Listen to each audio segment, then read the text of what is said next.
My mom said I owe her grandkids, so she stole my fertility treatment money to pay for my sister's wedding. I never thought my own mother could betray me like this. I mean, I knew she was pushy. I knew she had a habit of treating me like a personal project, like my life was just an extension of hers. But this was a level of entitlement and selfishness I never could have imagined. Every time I replay what happened, it's like a fresh wave of anger and heartbreak crashes over me. My husband Mike, 34M, and I, 32F, have been trying to have a baby for years. Years of hope, disappointment, doctor visits, treatments, medications, and endless tears. It's been the most emotionally draining experience of my life. If you've ever struggled with infertility, you know what I mean. It's not just something you get over. It eats at you, changes you, makes you question your worth, your body, and sometimes even your marriage.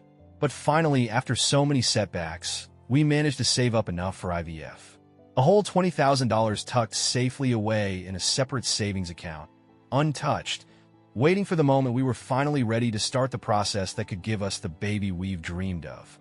This money wasn't just numbers on a screen. It was hope. It was our future. And then just like that, it was gone. To really understand how we got to this point, you need to understand my mother, Linda, 60F. Linda has been obsessed with the idea of becoming a grandmother, and not in a sweet, excited way. No, she's been downright possessive over the idea, as if me having a baby is some sort of cosmic debt I owe her. She's been pushing this narrative for years. Every family gathering, every phone call, every holiday, every casual lunch, somehow, it always came back to one thing. When are you going to make me a grandma? You know, you owe me grandkids. I raised you, it's my right. Your little sister will probably give me grandkids before you do. She would say it in this lighthearted, joking tone, but there was always that edge to it, that little hint that she actually meant it. I tried to explain to her over and over again how hard this process was. Infertility isn't a choice. IVF isn't guaranteed to work. The financial strain is crushing. And every time, she'd wave it off. She always said something like this: "Oh, you just need to relax. Babies happen when you're not stressing so much. Why don't you try one of those natural remedies?" I saw this woman on Facebook who drank celery juice and got pregnant right away. Maybe this is a sign that it's not meant to be. She would never listen. She refused to even acknowledge how hard this was for me. And no matter how many times I tried to set boundaries, she would find a way to push through them. I thought I was managing it. I thought that if I just ignored her, brushed off her comments, and kept our financial plans private, she wouldn't be able to interfere. I was so wrong. A few weeks ago, I logged into the savings account to transfer the money for our upcoming IVF cycle. My heart nearly stopped. The balance? $1,832. I blinked, refreshed the page, checked the transaction history. $18,000 gone. My vision went blurry. I felt sick. My hands started shaking so badly I could barely hold my phone as I clicked through the details, trying to understand what I was looking at. And then I saw it. A direct transfer. To my mother. My own mother. I don't even remember picking up the phone. One second I was staring at the screen in horror, and the next I was calling her, hands trembling, my whole body ice cold. As soon as she picked up, I could hear the casual smile in her voice. "Linda." "Oh, hey, sweetie. What's up?" "Me, Mom. Where's my money?" Silence. Just for a second. Then, in the most nonchalant tone imaginable. "Linda." "Oh, that? Don't worry. I just borrowed it for Jessica's wedding. I'll pay you back." I think I went into shock. My mind was racing, trying to process what she had just said, but none of it made sense. Me. "What? You borrowed it?" "Mom, that was our IVF money." "Linda." "Oh, honey, it's just money. You and Mike can save up again." I was speechless. Me. "You had an right to touch that money. Do you understand what you've done? This wasn't for a vacation. It wasn't for a new car. This was for our chance to have a baby. How could you do this?" Linda, scoffing, "Jessica's wedding is a once-in-a-lifetime event. You can do IVF later." Me. "Are you hearing yourself? That money took years to save. We don't have later money just sitting around." Linda. "Oh, come on. You act like you're dying. What's the rush?" I was physically shaking at this point. Me. "Give it back. Every cent now." Linda, huffing, "I can't. The venue and catering are already paid for." It would ruin everything if we cancel now. And just when I thought it couldn't get worse, my sister, Jessica, 29F, decided to chime in. Jessica, you're being so selfish. This is my wedding. Can't you just wait a little longer for your IVF? Me. Wait? Wait for what? Exactly? For you to enjoy your dream wedding while I lose my shot at ever having a child. Jessica, Mom promised she'd pay you back. Me? With what money? She doesn't have $18,000 just lying around. Jessica, groaning, it's just money. Why are you acting like this is a big deal? Just money. I felt my stomach drop. Mike, who had been sitting next to me, listening to all of this, suddenly grabbed the phone from my hands. He was furious. Mike, you people are unbelievable. We are done. You either pay us back, or we press charges. Linda, gasping like a damn soap opera character. You wouldn't. I'm your mother. Mike, then act like one. And with that, he hung up. But this was far from over. After Mike hung up, I just sat there in complete disbelief. My whole body felt numb, like my brain was trying to protect me from the sheer horror of what had just happened. It was as if the entire world had shifted beneath my feet, and I was left standing in a place I no longer recognized. My own mother had stolen from me. Not just any money, our future. Not a single thought had been spared for what this meant for me and Mike. For the years we had spent trying. For the heartbreak, the failed treatments, the sleepless nights spent wondering if we would ever have a child of our own. All of it dismissed. Because Jessica needed an extravagant wedding. I kept staring at the empty space in my account like the numbers would somehow rearrange themselves. Like this was just some sort of glitch, some surreal mistake that could still be undone. But there was no mistake. Linda had reached into my life, taken something precious, and used it for a party. And the worst part? She wasn't even sorry. She didn't beg for forgiveness. She didn't offer a single ounce of remorse. In her mind, I wasn't a daughter who had been robbed of something irreplaceable. I was just an inconvenience, an obstacle standing in the way of what she had already decided was more important. I wanted to scream, cry, throw something. But instead, I just sat there, hands curled into fists, staring at the screen, feeling the weight of it all crash over me like a suffocating wave. Mike was the first to move. He didn't yell or curse, although I knew he wanted to. Instead, he got up, grabbed his keys, and said we needed to go to the bank. He was right. There was no time to waste. We need answers. At the bank, the truth hit me like a freight train. Years ago, before I married Mike, I had once shared a joint savings account with my mother. It was meant for emergencies, a safety net when I was younger and still transitioning into financial independence. But after I moved on, I stopped using it for anything else. I had assumed that since all deposits and transactions were mine, the account was effectively mine alone. I had even asked the bank years ago about removing her name, but I never followed through with the final paperwork. That was my mistake. It had been sitting there dormant, untouched, until I repurposed it as our IVF fund. And Linda? She had taken full advantage of that oversight. She knew exactly what that money was for. She knew it wasn't hers. She had used that old access to log in and transfer the money to herself. She had just helped herself, like my money was nothing more than loose change sitting on the kitchen counter. The bank told me that, technically, because she had been listed on the account at some point, it was a gray area. She didn't steal it in a legal sense. However, since you're the sole contributor and there's clear evidence that this withdrawal was unauthorized, you may be able to file a civil suit to recover the funds. My stomach twisted. A civil suit. That meant no immediate consequences, no cops knocking on her door, no criminal record. But it also meant she would be forced to pay it back. If she refused to pay, we could escalate it further, possibly into a case of fraudulent conversion. Mike was already talking to the lawyer before we even left the bank. Mike didn't hesitate. Mike told the bank representative that we were going to take legal action to get our money back. That it wasn't just about the money. It was about the violation of trust. For him, the decision was clear. For me, it was a tangled mess of emotions. No matter how much I hated what she had done, she was still my mother. The woman who had raised me, who had been in my life for every milestone, who had once been the person I thought I could turn to for anything. But then I thought about the moment I saw my account balance. I thought about the way she had brushed it off, as if my dreams were nothing more than an inconvenient delay in her plans. And just like that, the hesitation was gone. I agreed. We would file a lawsuit to recover the money. News spread fast. By the time we got home, my phone was blowing up with messages, calls, voicemails. My father, who had apparently been completely unaware of what my mother had done, left me a voicemail that started calmly and ended in a furious rant about how he couldn't believe she had done this.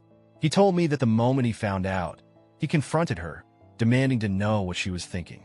Linda had immediately turned on the waterworks, playing the victim like she always did, twisting the situation so that somehow I was the bad guy for reacting. She had just borrowed it, she told him. She had intended to pay it back. And now, I was overreacting and trying to destroy the family over a simple misunderstanding. Jessica, of course, was on her side. She sent me a long text message about her family. If she had, she would have seen my pain. She would have realized what it meant to me. But all she saw was herself. Her big, perfect wedding. Her dream event. Her moment. And if I had to be thrown aside to make it happen, if my dreams had to be sacrificed for it, then that was just fine with her. I wasn't going to let them win. I texted her back with 2 words. We're done.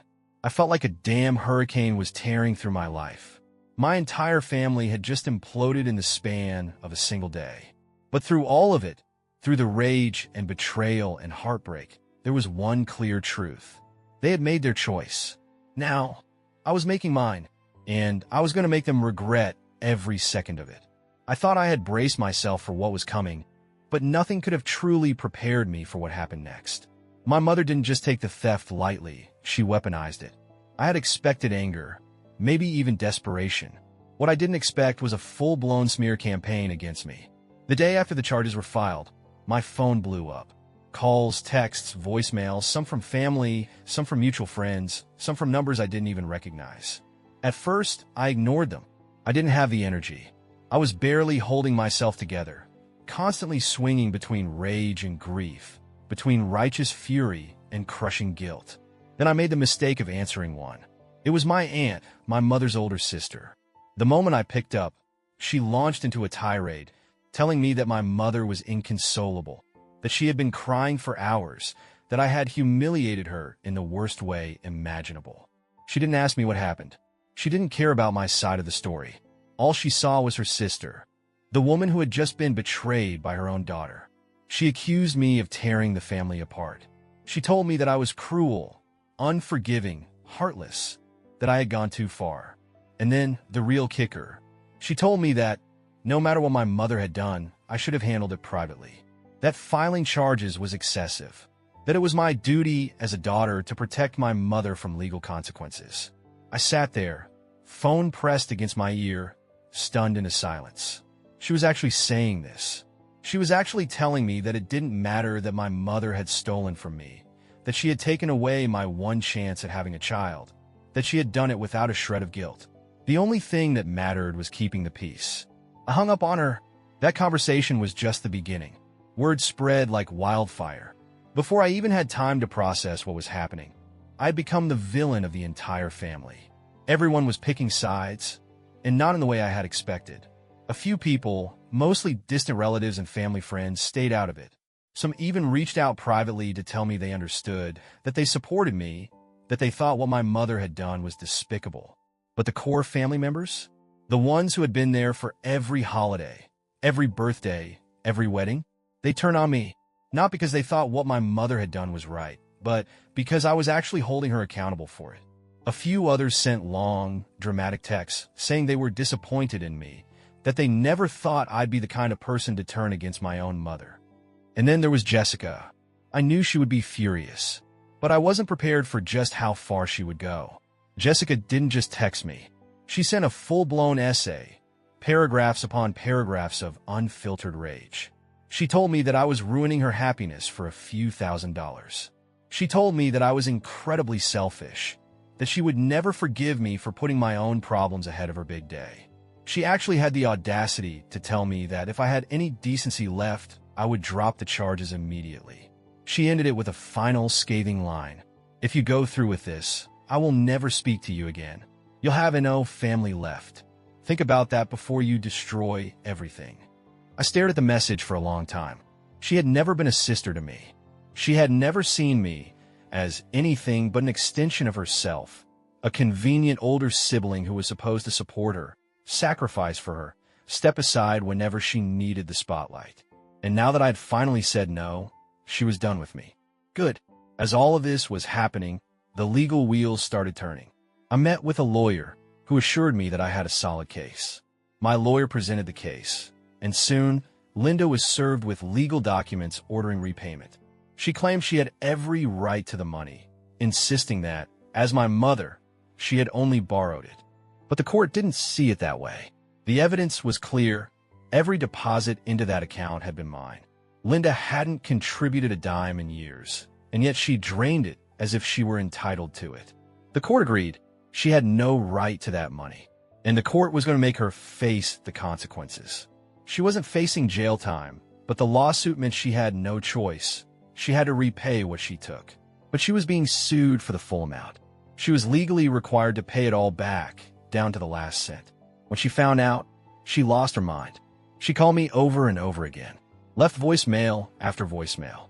At first, she tried to guilt-trip me, told me I was tearing apart the family, ruining her life, humiliating her. Then she switched to anger, told me I was cruel, vindictive, heartless, that she hoped I would never have kids because I clearly didn't understand what it meant to be a mother. And when I still didn't respond, she begged. She told me that she would find a way to pay me back if I just dropped the lawsuit, that if I just let this go, she would fix everything. But I knew the truth. She didn't care about fixing anything. She just wanted to escape the consequences of her own actions. I didn't respond. I let the courts handle it. And as the case moved forward, as my mother's world started crumbling around her, something happened that I never expected. My father finally took a stand. I hadn't spoken to my father since everything went down. I didn't know how much he knew. But then Jessica slipped up. She sent me a text, furious that I was letting Dad throw Mom out. I froze. I hadn't told Dad to do anything. So what the hell was going on? I called him, and what he told me changed everything. The moment Dad learned the full extent of Linda's actions, he saw her for what she really was. Not just a controlling mother, but a woman willing to betray her own child. And he wanted no part of it. He filed for divorce, not just because of the money, but because he had finally seen her for what she was. A liar, a thief, a woman who would betray her own child without hesitation. He told me he couldn't stay married to someone like that. And so, just like that, Mom lost everything. Her marriage, her savings, her reputation, and soon, she was going to lose her golden child's wedding too. By the time my mother realized that her entire world was falling apart, it was too late to stop it. The lawsuit was moving forward. My father was filing for divorce. And my mother, who had spent decades controlling, manipulating, and guilt-tripping her way through life, was finally out of options. She had played the victim so well for so long. But this time, no one was buying it. I never intended to ruin Jessica's wedding. But as it turned out, Jessica's wedding was built on stolen money. Once my mother was forced to return the $18,000, all of Jessica's carefully planned luxuries crumbled in real time. The venue? Gone. They hadn't received full payment, and without it, they refused to hold the date. The catering? Canceled. The florist? Pulled out. The DJ? Said he wasn't coming unless the rest of his fee was paid in full. It didn't take long for the entire event to fall apart. Jessica, of course, was livid. She tried everything to keep things together. She begged. She fought. She screamed. She even tried to get our dad to pay for it. That didn't work. Because Dad, he wasn't on her side anymore. The moment he realized what had really happened, the full extent of what my mother and Jessica had done, he washed his hands of it. He told Jessica that if she wanted a big, elaborate wedding, she should have saved for it like a responsible adult. He told her that he wasn't going to bail Mom out. And when Jessica tried to blame me for the whole thing, Dad shut her down immediately. He told her plain and simple, Mom stole money. You need to deal with the consequences of Mom's actions. I had never heard my father defend me like that before. Not once. Jessica lost it. She sent me another furious text telling me that I had ruined her happiness, that I was a vindictive, selfish person who didn't deserve to be part of the family. And then she made one final mistake. She told me she hoped my IVF failed, that if I couldn't be happy for her, I didn't deserve to be happy at all. I sat there, staring at the screen, and then I blocked her. I didn't even feel anger anymore. She wasn't my sister. She was just another person who had expected me to sacrifice myself for her. And she had made it crystal clear that she had never actually loved me. The lawsuit played out exactly as expected. My mother tried everything to get out of it. She cried. She pleaded. She tried to make herself look like a confused, loving mother who had just borrowed the money without realizing it would be such a big deal. She tried to stall. She tried to manipulate. She tried to twist the truth. But the court didn't care. The evidence was black and white. The money was mine. She had taken it without permission. She was legally required to pay back every cent. And when the final ruling came in, she lost everything. She had to use her savings. I got my money back. I remember sitting in the lawyer's office, looking at the final paperwork, seeing the total sum deposited back into my account, and feeling something I hadn't felt in a long time. Relief. It was over. The money was mine again. Mike and I could finally move forward. The first thing we did was reschedule our IVF treatment. I won't lie, I was terrified. After everything that had happened, after all the stress, all the heartbreak, all the time we had lost, I was scared that maybe Jessica's last cruel wish had somehow cursed us. That maybe after all of this, it still wouldn't work. But then a few months later, I saw the 2 pink lines. I don't even remember dropping the pregnancy test.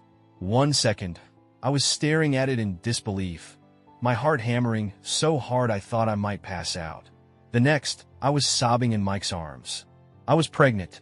After years of struggle, after having my dream stolen from me, after fighting tooth and nail to take it back, it had finally happened. Mike and I were going to have a baby. Mom disappeared for a while after she lost the case. I didn't hear from her, didn't see her, didn't even get so much as a forwarded email. She was gone, and I assumed that meant she had finally accepted her fate. Then, out of nowhere, she showed up at my door. I remember standing there, frozen, as she smiled at me like nothing had ever happened. She told me that she had heard about the baby, that she wanted to be part of my life again, that she wanted to meet her grandchild. She actually had the audacity to act like we could just go back to normal, like she hadn't stolen from me, like she hadn't tried to ruin my life. I didn't even hesitate.